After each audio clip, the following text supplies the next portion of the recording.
지난달 27일 일본 언론에서 한미일 동맹의 중요성을 강조하는 적대적 제휴라는 책이 소개되어 화제가 되었습니다. 이 책은 한국의 미국인 정치학자 빅터 차가 저술한 책입니다. 빅터 차는 미국 내 정치 외교학을 다루는 몇 안 되는 한국계 미국인으로 보수적인 인물로 북한의 의도에 회의적인 강경 성향을 가지고 있습니다. 그는 한국이 미국뿐만 아니라 일본과도 동맹 혹은 그에 준하는 수준의 안보 협력을 하여 공산 세력을 견제해야 한다고 주장했는데요. 그의 박사학위 논문 주제가 한일 안보 협력일 정도입니다. 한국에서도 적대적 제휴라는 제목으로 번역 출간되기도 하였습니다. 이 책이 주장하는 주요 내용은 미국이 한국과 일본이라는 동맹에 대해 어떤 태도를 보이냐에 따라 한일 관계가 달라진다는 것입니다. 즉 미국으로부터 반기 또는 연루당할 것이라는 불안감을 느끼는 정도가 한국과 일본에서 크게 다를 때 양국은 갈등한다는 것입니다. 반대로 미국으로부터 반기 혹은 연루를 당할 것이라는 불안감이 비슷할 때는 한국과 미국이 협력관계를 유지한다는 내용입니다. 쉽게 이야기하자면 한미동맹, 미일동맹에는 항상 동맹 상대국이 버리지 않을까, 동맹 상대국의 불필요한 분쟁에 휩싸이지 않을까 걱정하게 되고 그 연장선상에 한일 관계가 있다는 것입니다. 이 기사에 대한 일본인들의 반응입니다. 한일 관계가 여기까지 나빠진 것은 역사 문제가 아니라 최근 몇 년간 일본에 대한 한국의 예의 없는 태도와 행동, 언동이 크다고 생각해. 한국은 자신들의 생각대로 되지 않는다면 곧바로 공격적인 태도를 취하고 상대가 반항하지 않으면 우쭐해져.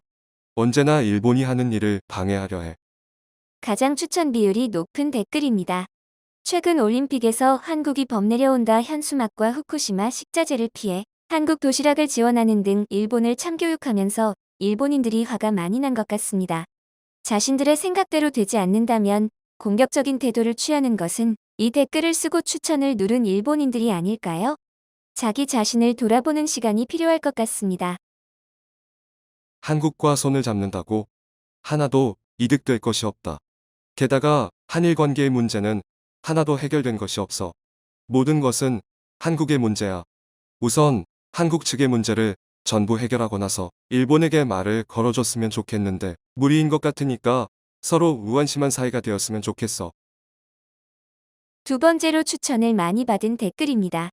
모든 것은 한국의 문제라고 주장하지만 무엇이 문제인지는 말하지 않은 것을 보면 이 사람은 일본의 만행에 대해 전혀 모르는 것 같습니다. 일본의 역사인식이 어서 개선되었으면 좋겠습니다. 한국은 약속을 지키지 않는 나라야. 국가 간의 약속을 지키지 않는 나라와는 연계할 수 없어. 민간 계약이라고 해도 리스크가 높기 때문에 한국이라면 망설이게 돼. 한국이 약속을 지키지 않는 나라라는 것은 2019년 한일 무역 분쟁에서 아베 전 총리가 한국을 공격하는 명분으로 자주 사용한 말입니다. 하지만 한국은 수출 규제 품목이었던 불화수소, 불화폴리미드, 읍 레지스트를 국산화하는 데 성공해 대일의 존도를 낮추는 데 성공했죠. 일본에게 다시는 지지 않겠다는 약속은 지켰네요.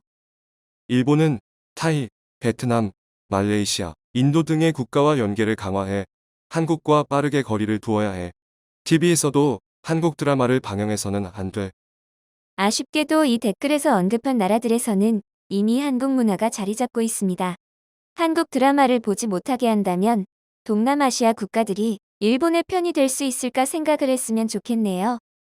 국가 간 조약도 제대로 지키지 않는 곳과 협력하라고. 일본이 원조해줘도 고맙다는 말 한마디 못할 것. 나라와 우호적이 되라는 말은 잠꼬대라고 밖에 할 수 없어. 세계에는 한국보다 우호적인 나라가 많은데 반일 교육을 받고 자란 한국과 친해지라니 있을 수 없어. 일본인들은 보통 이런 식으로 일본 덕분에 성장한 나라라고 생각합니다. 하지만 한국이 고속 성장할 수 있었던 것은 한국인들의 피나는 노력으로 한강의 기적을 만들어냈기 때문이죠. 반일 교육이라고 하는데 일본의 역사 교과서 문제, 그리고 이번 도쿄올림픽 지도에서 독도를 표시하는 등 아직도 침략의 야욕을 드러내는 자국의 문제부터 뒤돌아봤으면 좋겠습니다. 가령 일본이 멸망하더라도 한국과 파트너가 되는 것은 거절하고 싶어. 자기 나라가 멸망하더라도 한국과 손을 잡을 수 없다니 이상합니다.